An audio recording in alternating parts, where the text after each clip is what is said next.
What if I told you that Hollywood's most beloved leading man nearly died 3 times before his 20th birthday? That behind those piercing blue eyes and that legendary smile lay secrets so devastating they would have destroyed lesser men. Today, we're uncovering the shocking truth about Robert Redford, a story of survival, heartbreak, and an unbreakable spirit that Hollywood never wanted you to know. This isn't just another celebrity biography.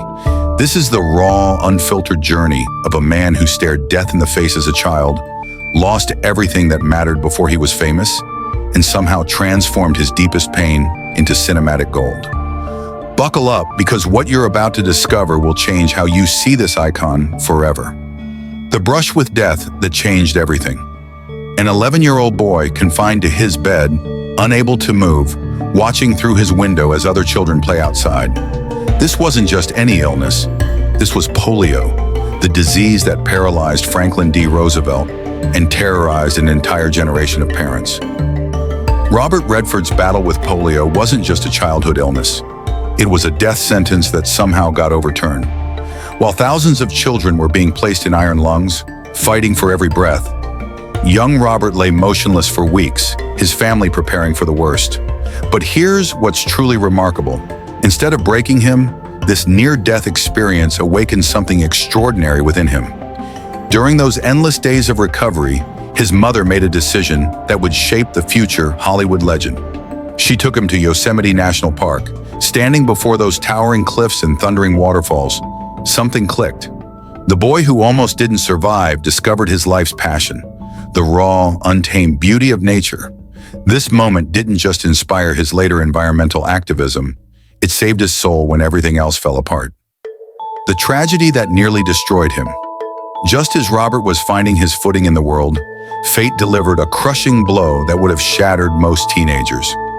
At 18, still reeling from his polio recovery, he lost the one person who believed in him unconditionally, his mother, Martha. Martha Redford didn't just die, she died from complications related to a heartbreaking choice she made years earlier. After losing twin daughters in childbirth, doctors warned her that another pregnancy could kill her. But Martha chose love over safety, gave birth to Robert, and eventually paid the ultimate price. The guilt ate Robert alive. Here was this woman who literally sacrificed her life for him, and he felt like he was throwing it all away. His grades plummeted, his baseball scholarship vanished, and alcohol became his closest companion. This wasn't just teenage rebellion. This was a young man drowning in survivor's guilt. But Martha's death taught Robert something profound about the fragility of life and the weight of second chances. Every role he would later choose, every story he would tell, carried the echo of a mother's love and sacrifice. The European awakening that sparked a revolution. Broken and directionless, 18-year-old Robert made a decision that would transform not just his life, but American cinema forever. He bought a one-way ticket to Europe with money he barely had. In the bohemian cafes of Paris, something extraordinary happened. Surrounded by passionate students debating politics, art, and revolution, Robert realized he knew nothing about the world, or even his own country. This wasn't just travel. This was a complete dismantling and rebuilding of his worldview. He devoured books by French and Italian authors, engaged in heated political discussions, and discovered that America wasn't the center of the universe he'd been taught it was. This European education didn't just make him worldly. It gave him the perspective that would later fuel his most powerful films. When he returned to America, he carried with him a revolutionary idea: that movies could be more than entertainment. They could be vehicles for truth, catalysts for change, and mirrors reflecting society's deepest flaws and greatest hopes. The love that conquered all and the loss that broke hearts. In 1958, Robert met Lola von Wagenen, a vibrant college student who would become the love of his life. They had nothing, just $300 in a borrowed car for their wedding, but they had everything that mattered, an unshakable belief in their future together. Their first child, Scott, arrived in the September 1959, and for 2.5 months they lived in perfect happiness. Then came the phone call that every parent dreads. Scott had succumbed to sudden infant death syndrome, completely unexplained, completely devastating. Robert and Lola were 21 and 20 years old, barely adults themselves, and they had to bury their firstborn son. The pain was indescribable, but something beautiful emerged from this tragedy.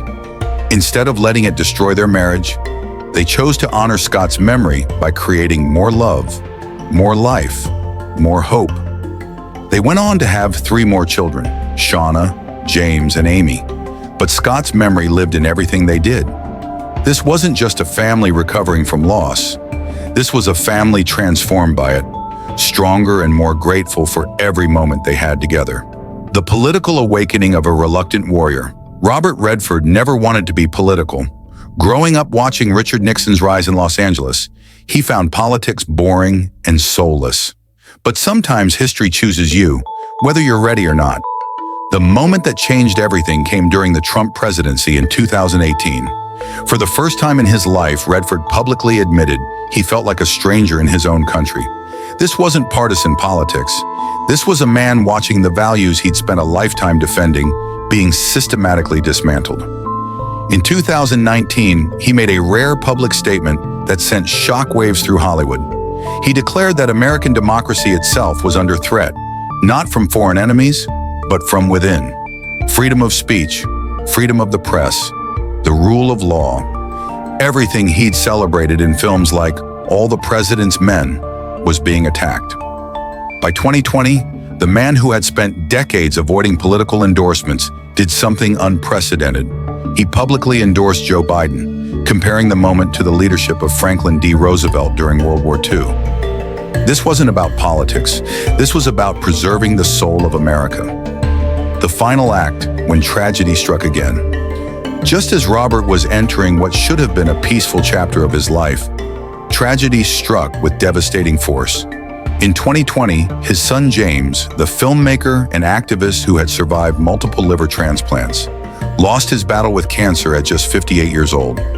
Losing one child is unbearable. Losing 2 children over a lifetime is a pain that has no words. Yet Robert faced this ultimate test of human endurance with the same quiet strength that had carried him through polio, his mother's death, and decades of personal struggles. James's death wasn't just a personal loss, it was the end of a legacy. James had dedicated his life to helping other transplant patients and fighting for environmental causes. In losing James, the world lost not just a compassionate human being, but a force for positive change. The love that healed a broken heart. After 28 years of marriage, Robert and Lola's relationship finally succumbed to the pressures of fame and personal tragedy. Their 1985 divorce was amicable, but it left Robert adrift in a world where true connection seemed impossible. For years, he dated various women: Brazilian actress Sonia Braga, Swedish actress Lena Olin, costume designer Kathy O'Rear, but nothing lasted. He began to wonder if he was destined to spend his golden years alone. Then in 1996, at his beloved Sundance Mountain Resort, magic happened. While skiing, he encountered Sibylle Sagers, a German artist and environmental activist. Their meeting was refreshingly ordinary. No Hollywood glamour, no red carpet drama, just 2 people connecting in the beauty of nature. What made Sibylle special wasn't just her talent or her beauty, it was her honesty. She admitted she knew almost nothing about Robert's film career and wasn't particularly impressed by his fame. For a man who had spent decades being defined by his celebrity, this was liberation. Their relationship bloomed slowly, naturally, built on shared passions for art and environmental protection. In 2009, they married in a quiet ceremony in Hamburg, Germany. Sibylle didn't just become Robert's wife, she became his creative partner, his environmental ally, and the person who gave him a second chance at happiness. The final curtain, a legacy written in starlight. As Robert entered his final decades, he became increasingly selective about his projects. Instead of chasing box office success, he focused on stories that mattered. All Is Lost in 2013 showcased his incredible range, a nearly wordless performance that proved he could still captivate audiences with nothing but raw talent and presence. The film industry watched in awe as this 77-year-old actor delivered one of the most physically and emotionally demanding performances of his career, playing a lone sailor fighting for survival against overwhelming odds. It wasn't just acting, it was a metaphor for his entire life. Through the Sundance Film Festival, he didn't just discover new talent, he revolutionized independent cinema. Directors like Quentin Tarantino, Steven Soderbergh, and countless others owe their careers to Robert's vision of what movies could be when freed from corporate constraints. The eternal impact of a Hollywood legend. Robert Redford's story isn't just about one man's journey from a sick child to a Hollywood icon. It's about the power of resilience, the importance of second chances, and the responsibility that comes with platform and privilege. His films didn't just entertain, they challenged audiences to think differently about journalism, All the President's Men, about justice, The Verdict, about the cost of dreams, The Natural. Each movie was a piece of his soul, a reflection of the battles he'd fought and the wisdom he'd gained. But perhaps his greatest achievement wasn't any single film or award. It was showing the world that true strength doesn't come from avoiding pain. It comes from transforming pain into purpose, tragedy into triumph, and personal struggle into universal truth. The boy who nearly died from polio grew up to become a man who gave life to countless stories. The teenager who lost his mother became a father figure to an entire generation of filmmakers. The husband who experienced devastating loss found love again and showed us that it's never too late for a second act. Robert Redford's life reminds us that behind every face on screen is a human story filled with the same hopes, fears, dreams, and disappointments we all share. His greatest role wasn't Butch Cassidy or Bob Woodward. It was simply being Robert Redford, a man who refused to let life's darkest moments dim his light. So the next time you watch a Robert Redford film, remember this. You're not just watching a movie star perform. You're witnessing the culmination of a life lived fully, painfully, and courageously. You're seeing the dreams of a boy who refused to give up, the vision of a young man who dared to be different, and the wisdom of an elder who understood that the best stories are the ones that help us understand ourselves. Robert Redford didn't just make movies. He made us believe in the power of cinema to change hearts, open minds, and illuminate the human condition. And in doing so, he achieved something far greater than fame or fortune. He achieved immortality. What aspects of Robert Redford's journey resonate most with you? Share your thoughts below, and don't forget to subscribe for more untold stories of Hollywood's greatest legends.